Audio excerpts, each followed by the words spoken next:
नमस्कार दोस्तों। Microsoft word के आज के सेकंड लेसन में हम सीखने जा रहे हैं फ़ॉन्ट मेनू, और वो भी डिटेल में। डीएस कंप्यूटर में आप सभी का स्वागत है। तो चलो चालू करते हैं। माइक्रोसॉफ्ट वर्ड में हम फ़ॉन्ट मेनू सीखते हैं। ओके, यहाँ पे अपने पास एक फ़ाइल चालू है, वहाँ पे हम कुछ टेक्स्ट टाइप करेंगे। अगर आपको ज़्यादा टेक्स्ट चाहिए तो हमें बहुत टाइम लगेगा टाइप करने के लिए, तो अपने पास एक फार्मूला है जिससे हम रेडीमेड टेक्स्ट ला सकते हैं। Is equal to RAND bracket open और ब्रैकेट क्लोज अगर करके एंटर करेंगे तो ये रेडीमेड पैराग्राफ यहाँ पे आ गए। ये जो फार्मूला है ये हर एक जगह पे जहाँ पे वर्ड है वहाँ पे ये आ सकता है।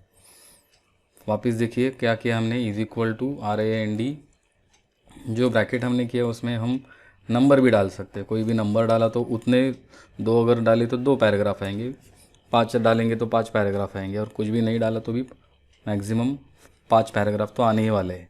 तो इससे हमें क्या हुआ, एक रेडीमेड पैराग्राफ मिला जिससे हमें प्रैक्टिस करने के लिए आसानी होगी।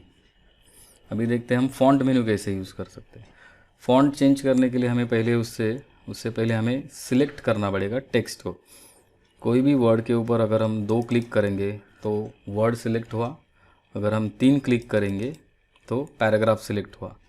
वैसे तो हम ऐसे भी कर सकते हैं, सिलेक्ट ड्रैग करके, इसे ड्रैग करना बोलते, ऊपर नीचे, नीचे से ऊपर, कैसे भी हम ड्रैग करके सिलेक्ट कर सकते हैं। लेकिन ये आसान तरीका है वर्ड को सिलेक्ट करने के लिए, 2 क्लिक और 3 क्लिक पैराग्राफ के लिए।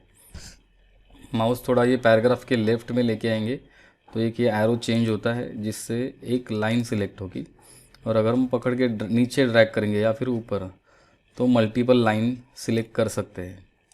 तो इस तरह से हम ये सिलेक्ट करके फ़ॉन्ट, इसे फ़ॉन्ट बोलते हैं जिसमें अलग अलग नाम के फ़ॉन्ट है।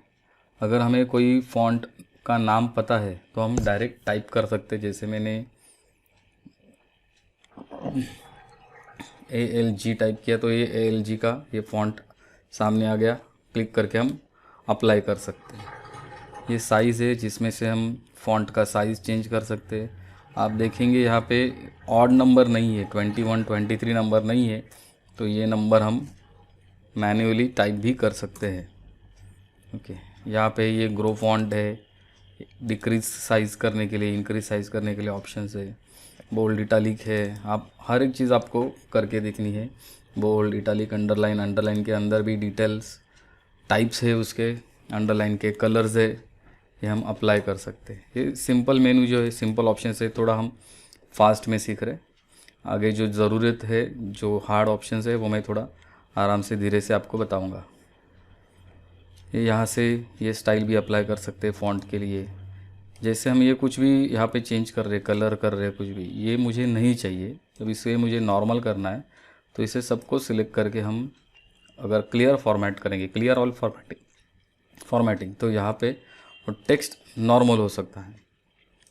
ठीक है, अभी हम देखते हैं ये ऑप्शंस कैसे यूज़ करते हैं। इसे बोलते हैं टेक्स्ट हाईलाइट कलर। 2 तरीके से हम टेक्स्ट को हाईलाइट कर सकते हैं। एक तो ये फर्स्ट तरीका ये है कि वर्ड को सिलेक्ट करो, हाईलाइट करो, कोई भी दूसरा वर्ड सिलेक्ट करो, हाईलाइट करो, तो एक एक कलर, एक एक वर्ड को सिलेक्ट करके हम हाईलाइट कर सकते हो। दूसरा तरीका ये है कि बिना सिलेक्ट किए, विदाउट सिलेक्शन, अगर हम यहाँ हाईलाइट में जाएंगे तो यहाँ पे एक ब्रश एरो चेंज होगा और एरो ब्रश आएगा जिससे हम एक से ज़्यादा वर्ड को at a time, multiple time हम हाईलाइट कर सकते हैं। बार बार हमें हाईलाइट में जाने की ज़रूरत नहीं है। तो ये 2 तरीके से हम हाईलाइट कर सकते हैं। लेकिन ये कि यहाँ पे जब भी मुझे ये स्टाइल हाईलाइट कलर निकालना है, रिमूव करना है, तो हम क्लियर फॉर्मेट में जाके हाईलाइट कलर नहीं निकाल सकते। इसके लिए हमें हाईलाइट में जाके हमें नो कलर करना पड़ेगा, तो ये कलर जाएगा।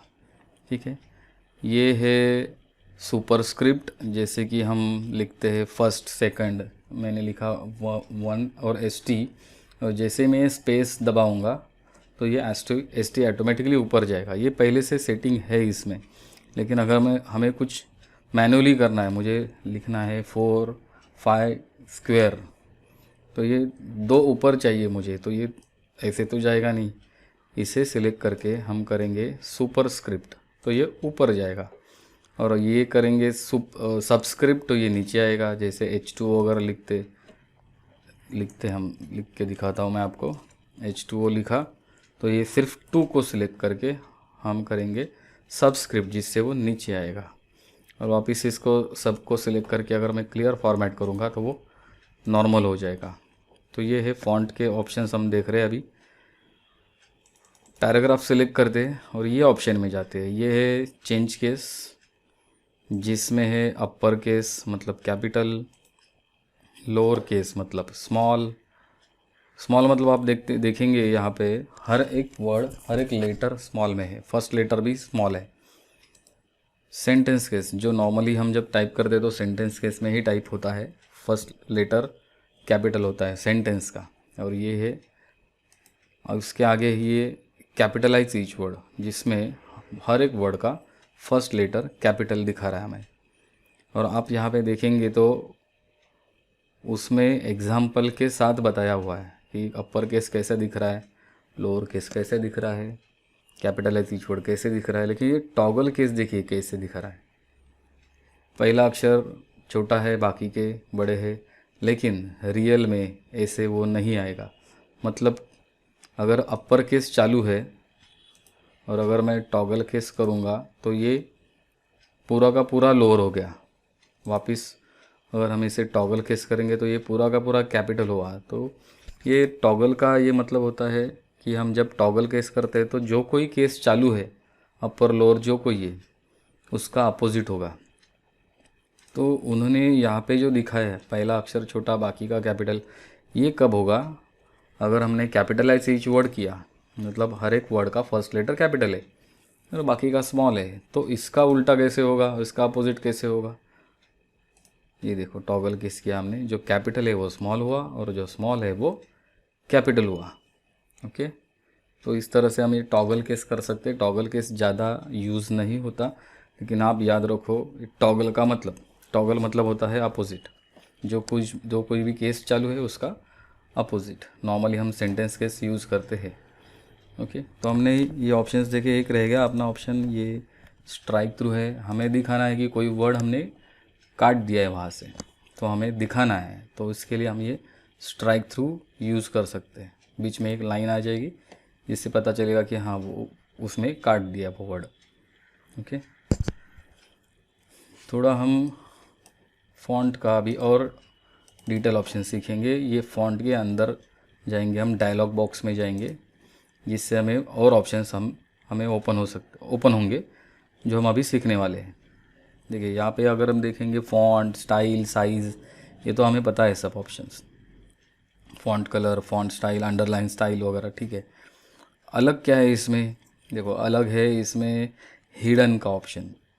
अगर हमने ये हिडन किया, उसके पहले हम कोई पैराग्राफ सिलेक्ट करते हैं, वापस जाते हैं फ़ॉन्ट के डायलॉग बॉक्स में। यहाँ पे एक स्मॉल कैप्स करके अलग है, देखिए कैप्स लॉक करेंगे, ऑल कैप्स करेंगे तो वो कैपिटल ही आएगा। स्मॉल कैप से क्या होता है, छोटे साइज़ में कैपिटल आएगा। कैपिटल है लेकिन स्मॉल साइज़ में कैपिटल है। अभी मैं ऐसे करता हूँ हिडन। हिडन मतलब वो हाइड करेगा, वो गायब करेगा, जो सिलेक्ट मैंने किया है पैराग्राफ वो हाइड करेगा।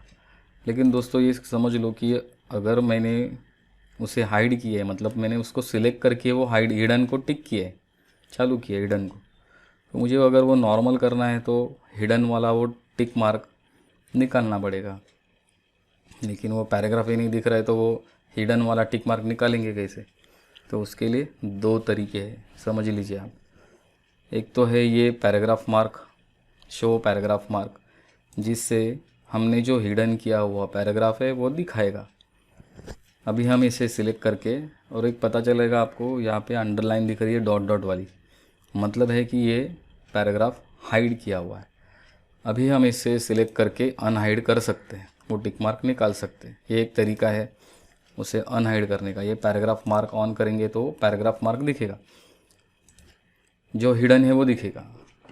अभी हमने वो पैराग्राफ मार्क ऑन किया है, लेकिन आप समझ लो कि ये जो दिखा रहा है अभी तक मैंने उसको अनहाइड नहीं किया है। और अगर मैंने कुछ प्रिंट आउट निकालने की कोशिश की तो ये हिडन पैराग्राफ प्रिंट में नहीं आएगा, वो सिर्फ अभी दिखा रहा है पेज पे, लेकिन वो प्रिंट में नहीं आएगा, वो एक्चुअल हिडन ही है। तो ये ऑप्शन ऑन करके हम वो अनहाइड कर सकते हैं। दूसरा तरीका ये है, सिलेक्ट ऑल करो, जिससे सब कुछ सिलेक्ट होगा, और ये फॉन्ट में जाके हिडन टिक मार्क निकाल दो। ओके, वो पैराग्राफ जो हमने हाइड किया वो नॉर्मल हो गया। जानबूझ के हमने उसको स्मॉल कैप्स रखा था पता चलने के लिए कि कौन सा हमने वो पैराग्राफ हिडन किया था। तो दोस्तों हमने अभी सीखा ये हिडन और अनहाइड करना। थोड़ा और डिटेल में जाते हैं, थोड़ा ये एडवांस में देखिए, यहाँ पे ऑप्शन है स्केल। ये स्केल का ना बहुत यूज़ है, अगर हम कोई डॉक्यूमेंट बना रहे, बुक बना रहे, तो ये स्केल का बहुत यूज़ है। एक सिचुएशन बनाते हम, सिलेक्ट ऑल करके थोड़ा फ़ॉन्ट का साइज़ बढ़ाते। देखिए जैसे मैंने फ़ॉन्ट का साइज़ बढ़ा दिया, ये पैराग्राफ में 2 वर्ड नीचे आए, मतलब ये 4 लाइन में ये पैराग्राफ हो गया। लेकिन ये 2 वर्ड नीचे आए, लेकिन ये एक लाइन पूरा वेस्ट होने वाला है। तो हम इसे सिलेक्ट करके ये जो स्केल ऑप्शन है एडवांस में, स्केल ये 100% है, इसे मैं करता हूँ 90। देखिए वो 3 लाइन में बैठ गया, 3 लाइन में वो पैराग्राफ एडजस्ट हुआ।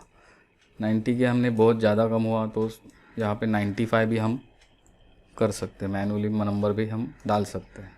ये देखिए 3 लाइन में बैठ गया। और वही अगर हम 100 से ऊपर करेंगे तो वो एक्सपांड करेगा। एक्चुअली ये स्केल में क्या होता है, जो कोई भी हमने वर्ड पैराग्राफ सेलेक्ट किया है वो हॉरिजॉन्टली स्ट्रेच होता है, फैल जाता है, या फिर वो सिकुड़ जाएगा, थिन हो जाएगा, पतला हो जाएगा। अगर हम 100 से कम करेंगे तो पतला होगा, 100 से ऊपर करेंगे तो वो थिकनेस उसकी बढ़ेगी।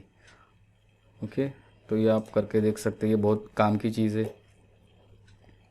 ओके, दूसरा इसमें ये स्पेसिंग भी है। देखिए अगर मैंने ये कंडेंस किया, मतलब ये जो 2 पैराग्राफ, 2 वर्ड जो नीचे दिख रहे लास्ट लाइन में, अगर मैंने कंडेंस किया, देखो ये 3 लाइन में एडजस्ट हो गए। लेकिन ये 3 लाइन में एडजस्ट कैसे हुए? स्केल में तो हमने देखा था वो 3 लाइन में एडजस्ट किए, लेकिन मैंने बताया कि वो पतले होते हैं, थिन होते हैं, इसलिए वो 3 लाइन में एडजस्ट हो गए। अभी ये स्पेसिंग है तो इसमें एक्चुअल उसने हर एक अक्षर का स्पेस कम कर दिया है और उसने उसको कंडेंस कर दिया। ज़्यादा आपको लग रहा है तो यहाँ से थोड़ा कम ज़्यादा कर सकते हैं, लेकिन समझ लो कि स्पेसिंग में एक्चुअल स्पेस कम होगा, एक्सपांड करेंगे तो बढ़ेगा, ये याद रखो आप। तो कौन सा तरीका आपको यूज़ करना है वो लाइन एडजस्ट करने के लिए आपके ऊपर डिपेंड है। तो दोस्तों हमने आज ये फ़ॉन्ट का थोड़ा ये डिटेल्स में सीखे। जैसे हम कुछ टाइप करते हैं, हमें कुछ बनाने का है, बुक बनाने का है, प्रोजेक्ट बनाने का है, एक पेज से ज़्यादा मैटर है, तो ये सब चीज़ें हमें यूज़ होने वाली है। ठीक है, तो मैं आशा करता हूँ कि आप प्रैक्टिस करेंगे इसका पैराग्राफ लेके। अगर कुछ भी डाउट है तो आप मुझे डिस्क्रिप्शन में डाल के पूछ सकते हैं। थैंक यू, प्रैक्टिस करते रहो।